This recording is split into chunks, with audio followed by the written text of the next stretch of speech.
The Fox 61 News at 6 starts now.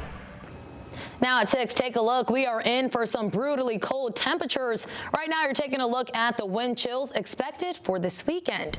But first, good evening, and thank you so much for joining us for the Fox 61 News at 6. I'm Annette Montgomery.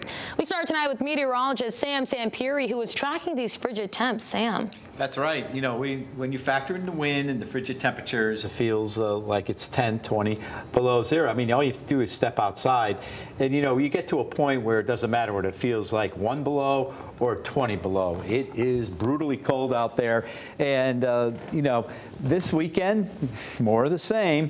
It's just one of those winters. It's been a long time. About 10 years, 2014, 2015 winter was really the last time we've had this kind of cold and snow. So here's your weekend preview. Sunshine, a few clouds later in the day. On Saturday, cold, and then Sunday, we missed the big storm. It's just going to be cloudy. Again, that cold weather advisory in effect until 10 a.m. Again, for those wind chills ranging between 10 and 20 below. Most towns actually around 5 to 15 below overnight. 9 Torrington, 15 Groton, New London, 17 New Haven, and Bridgeport got that wind out of the northwest, 5 to 15 miles per hour. And we do have that wind chill down there feeling like 0 to 5 below. Not much air going on, just mostly clear skies. And so overnight, those wind chill values. Now, this is Hartford, but other towns will be a lot worse. Here we are tomorrow morning where it could feel like 15 below. That's because the temperature low will bottom out there. And during the day on Saturday, after early morning lows, a couple of towns down 5, 10 below. We start at 5 below in Hartford, getting up into the teens and lower 20s. But with those winds gusting at 5 to 15 miles per hour, it will feel like it's only into the lower teens. So coming up, I will detail that storm, why it's missing us, and what we can expect into the first week of February already. Is there a warm-up inside? I'll have details coming up in a few minutes. Annette? Looking forward to it. Thank you, Sam. Well, tonight, the owner of a Branford farm is heartbroken after a barn on the property went up in flames today. Now, that happened with horses trapped inside. Fox 61's Celine Arif takes us to the scene. Several animals were killed in the fire at Foxfield Farm. The owner said he did his best to get them all out, and in the end, he was able to free one horse before the fire forced him out. The owner and a firefighter were both treated for injuries. We're told the fire started around 10 a.m. and firefighters had to distinguish the fire from the outside because it wasn't safe to enter the barn. Firefighters also battled bitter cold temperatures and icy conditions, but were able to suppress the flames from burning a nearby home. The cause is still under investigation. The firefighter who was hurt is expected to be okay. In Branford, Celine Arif, Fox 61. Thank you, Celine. And speaking of fires, take a look. Fire crews worked to quickly put out this fire at an apartment in Hartford today. The fire happened around 2 this afternoon on Homestead Avenue. Right now, details are limited, and it's unclear what caused the fire or if anyone was injured. But of course, we'll keep you updated as we learn any new information. And fire crews in Vernon were called out to a reported stove fire just after 8 last night. When they arrived, they found the kitchen on fire, but you see, firefighters were able to quickly knock it down and keep those flames from spreading. No one was hurt, but officials say the apartment is uninhabitable, and the fire marshal is now investigating. We'll take a look at these photos. Crews responded to this home in Westport after it went up in flames. That fire happened just last night before 11 p.m. on Weathervane Hill. The Westport Fire Department said despite the heavy fire, they were able to put it out and clear the scene by 4 a.m.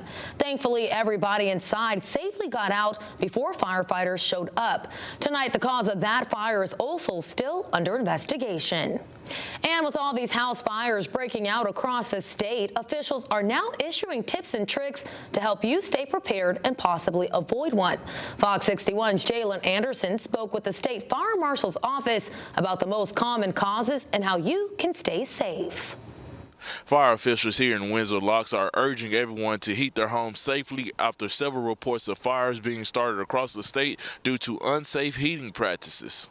They say when the temperature drops, heating equipment works overtime, and that can quickly turn dangerous.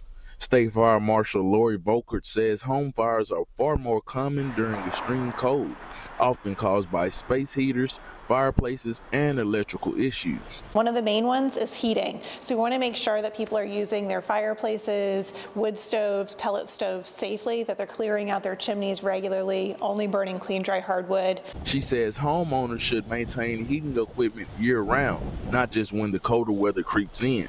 PJ Norwood is the director of training at the Connecticut Fire Academy. He says maintenance and servicing your equipment is key. If you haven't maintained them and now you're trying to use those in these brutally cold temperatures, make sure you utilize them with caution, follow the manufacturer's recommendations, and reach out to your local contractors to get them inspected. Another step you can take involves your shovel. Firefighters say they need you to clear more than just your driveway for their benefit and yours. So we're seeing that we have 2 minutes or less from the time that you hear the smoke alarm until you may not be able to get outside your home. And with this snow, you want to make sure that you're clearing that out as well. Locating your nearest fire hydrant, shoveling out your fire hydrant at least 3 feet all the way around, and access to that hydrant will help speed up an emergency response if it's needed for you or your neighbors. If you need help making sure your home is safe during the cold, you're encouraged to reach out to your local fire department. In Windsor Locks, Jalen Anderson, Fox 61. Thank you, Jalen. And with the cold sticking around, it's important to know what conditions you'll experience. To stay up to date, download the Fox 61 Plus on your smart TV and keep our weather impact radar with you 24/7. Right now, the investigation into the death of 11-year-old Jacqueline Mimi Torres Garcia has now hit another delay. This comes as Mimi's aunt appeared in a Torrington courtroom today alongside representation from Mimi's mother. Fox 61's Elisa Hercules tells us what's next in this case. Both Jacqueline and Carla Garcia's attorneys, as well as the prosecution, have requested more time to look through the large amount of evidence in this case. I have an extraordinary amount of discovery that's been produced. We are still going through it. There's also a fair amount of investigation that we are still conducting. Jacqueline Garcia, Mimi's aunt, made a brief appearance in court alongside her attorney, Iannis Koloidis. She's charged with several offenses, including 4 counts of risk of injury to a minor and first-degree unlawful restraint. Carla Garcia, Mimi's mother, waived her court appearance. Her attorney also requested more time to review the evidence. Our discovery is ongoing in this case. It is voluminous. Carla is charged with several murder and abuse charges, including murder with special circumstances and intentional cruelty to a child. During Carla's last court appearance in November, she waived her probable cause hearing. As for the third person charged in this case, Carla's former boyfriend, Jonathan Nanita, his probable cause hearing was delayed for 2 weeks by a judge. His defense attorney says there's no evidence that Nanita participated in the abuse, while the prosecution says he participated in a conspiracy to kidnap Mimi that eventually led to her death. After hearing from witnesses, the defense and prosecution, the judge wasn't comfortable making a decision on the hearing just yet. Jacqueline is expected back in court on March 13th. Carla will also have a hearing that day, but will not be in the courtroom. In Torrington, Alicia Hercules, Fox 61. Thank you, Alicia. And of course, we've been following this story from the start. For the latest updates and full coverage, download Fox 61 Plus, our free streaming app. It's available right now on your smart TV. Right now, we have an update tonight to a deadly crash we first told you about last summer in Hartford. Police have now arrested the driver involved. Right now, you're about to take a look at video from that day back in June. Investigators say the car was speeding on Franklin Avenue before leaving the road and crashing into a parking lot on Retreat Avenue. 38-year-old Christine Camacho died from her injuries. Police say they've now taken 42-year-old Jose Carrion into custody. He now faces multiple charges, including second-degree manslaughter, and he's being held on a $400,000 bond. Well, one person was injured after this crash in Plainfield this morning. The crash happened just after 7:30 on Moosop Road near Putnam Road. Officials tell us one of the drivers had to be freed from the car and was taken to the hospital, but is expected to be okay. The driver of the other car was not injured. The road was closed while the cars were removed, but was reopened shortly after. Right now, officials are still investigating the cause of that crash. CT Transit said their customer service sales outlet in downtown Hartford is now closed until further notice. They said today's closure happened, quote, due to unforeseen circumstances. Right now, it's unclear what happened or when the outlet will reopen.